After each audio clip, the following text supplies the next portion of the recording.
Hi friends, welcome to Harmony Hills Home and Garden. It's the holiday season. Join me today as I put together this garden-inspired Christmas tree in my first floor sunroom. Now, I don't know about you, but I absolutely adore decorating for Christmas. This Christmas tree is actually 34 years old. My parents gave it to us the year that we graduated from college and got our first apartment.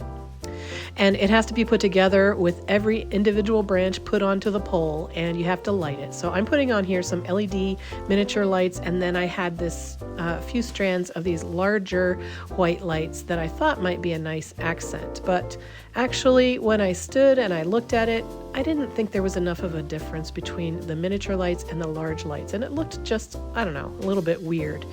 So I took off the large lights and thought of a different plan.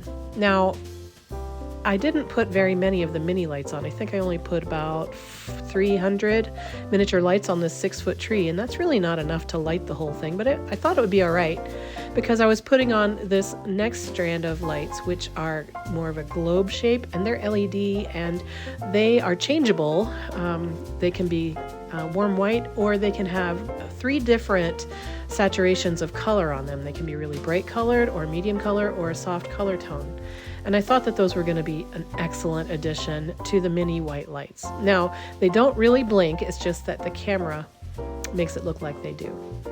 Okay, so for my garden-inspired theme, I'm putting on my strands of berries. I have these 4-foot long garlands of red berries, and I absolutely love them. I use them every year.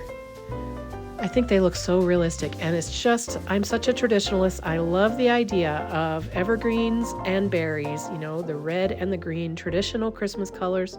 That is really where my heart lies. So I love using red berries in my Christmas decorating, and you'll see red berries everywhere that I ever decorate. I have those globe lights gently sparkling, but I did experiment with leaving them on or having them just strobe or whatever, but this is the setting I have them on for today.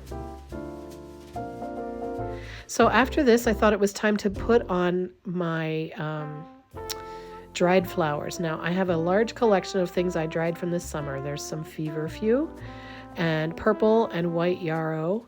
I have a lot of those, actually. The white yarrow kind of went a little bit brown on me, but the purple was pretty nice.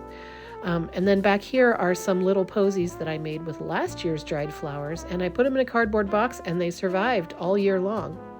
There are some allium heads and some fairy rose dried bunches, and then those are some dried lamb's ear stems. I also have some, these are Verbena bonariensis seed heads. Those, I believe, are echinacea, and then I'm not sure what that one was, actually, I don't remember. And then some dahlias that I dried upside down, hanging upside down. And then over here is some truffula pink gomphrena and some white dahlias, and then a bunch of honesty seed heads, or money plant. And then, of course, pine cones. These are actually spruce cones. Now, this money plant, to make the seed heads look pretty, you have to peel off the left and the right side and leave the center membrane. And when you do, that center membrane ends up looking like mother of pearl. It's really pretty, a soft white pearly looking substance, but it's all natural. And that's why it's called the money plant, because it looks a little bit like a silver dollar. So I'm using some of these honesty branches as a bit of a bunch up the top for a topper. I'm not done with the topper, but I'm working on it. I like to use just bunches of picks, whether they're dried natural picks or whether they are, from the store. I like using picks at the top of a tree to make this big splash of botanical looking interest. In my other living room Christmas tree, I used red berry branches in this same way, but here I'm using these honesty stems. I had a few left over, so I just stuck them in other parts of the tree.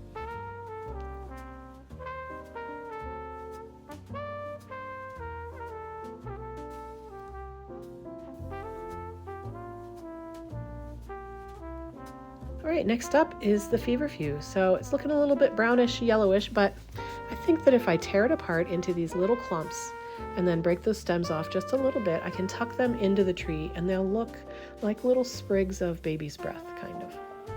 so I ended up using a whole lot of feverfew in this fashion. I had a little bit of trouble drying my stems this year.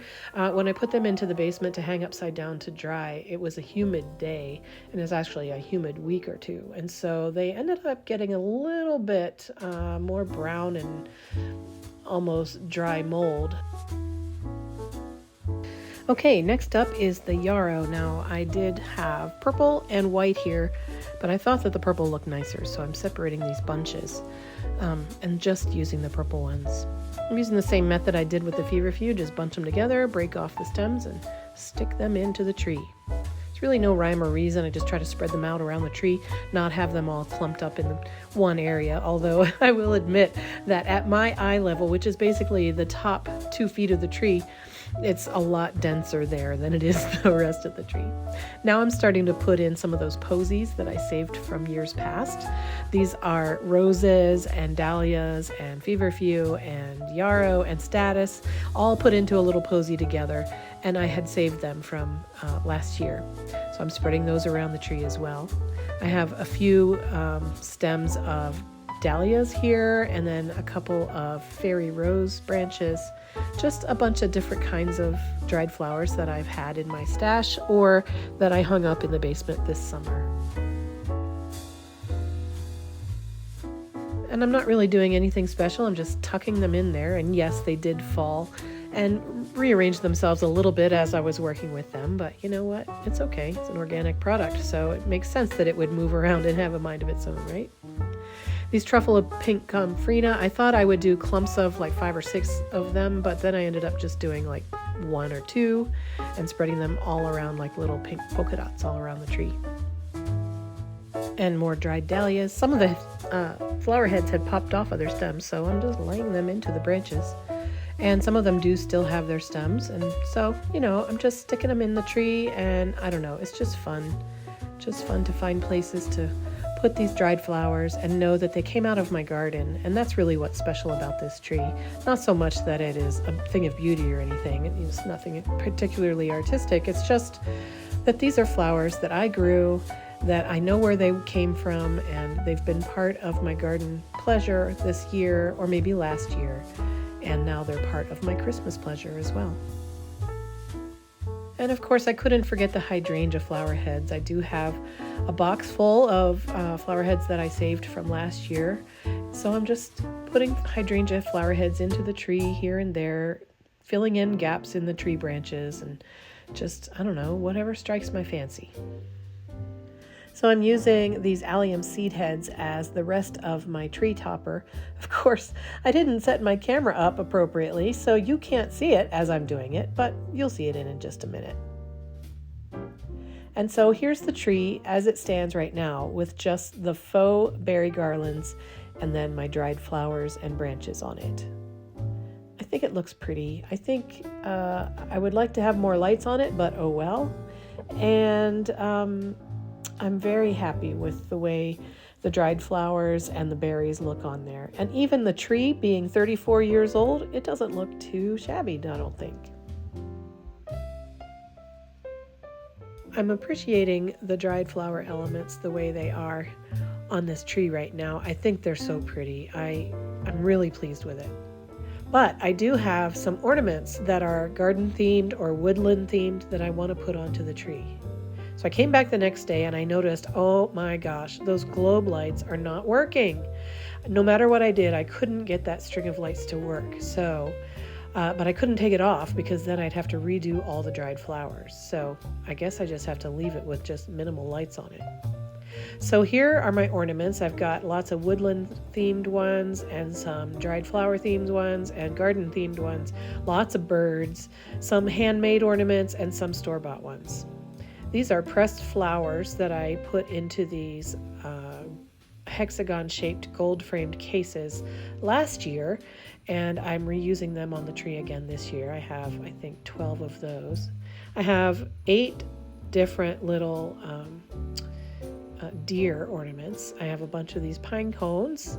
Here's a bird's nest that I made, actually, and I'm tucking it in here. It's my little snowbird going in on there.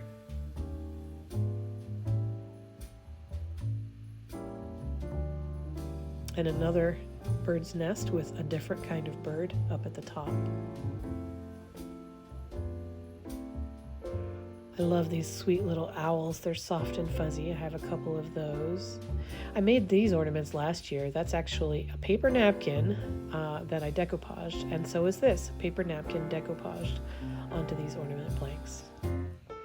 And so I'm not going to bore you with the whole process of putting every single ornament onto the tree, but I have bird ones, I have bird houses, and all kinds of things. Decided to just use a brown blanket at the bottom, and these deer are 20 years old or more. They're paper mache with gold leaf on them, and I decided to pull them out. So here's the tree as it's decorated with all my ornaments, my deer and my flowers, my dried flowers, all the different birds, different pine cones. There's a birdhouse one there.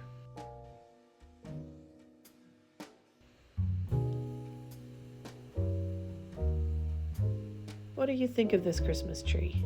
I'm pretty happy with how it turned out. Garden themed, bird themed, wildlife themed, any number of ways you could name it, but the bottom line is it's just full of beautiful things that I love and that have my heart.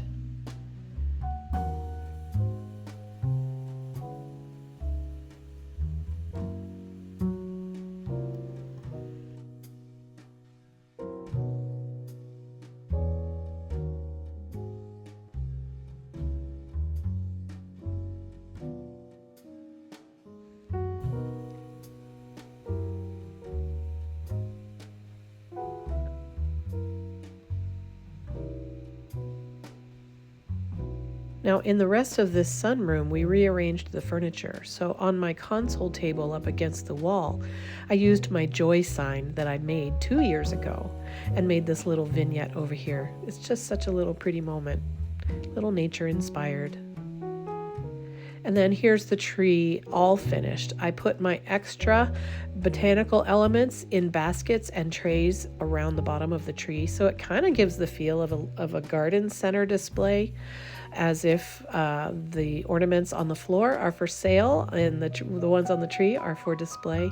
That's kind of the mood that's going on here. But actually what I'll do is I'll be using up those botanical elements in other parts of the decorating of our house later this season. And so I'll be moving them out of this area and putting them into place in other places. But for now, I'm pretty happy with the way they look gathered around the base of the tree here. Once again, the lights are not exactly perfect on this tree, but everything else I'm really happy with. The camera shows the lights blinking, but they don't. I hope you're having a fun time getting ready for the Christmas season wherever you live. I hope that you have peace and joy and that you are doing activities and things that make you happy and keep you filled with the holiday spirit. I will be back in touch with you again very soon with more holiday decorating, but until then, have a wonderful day, friends.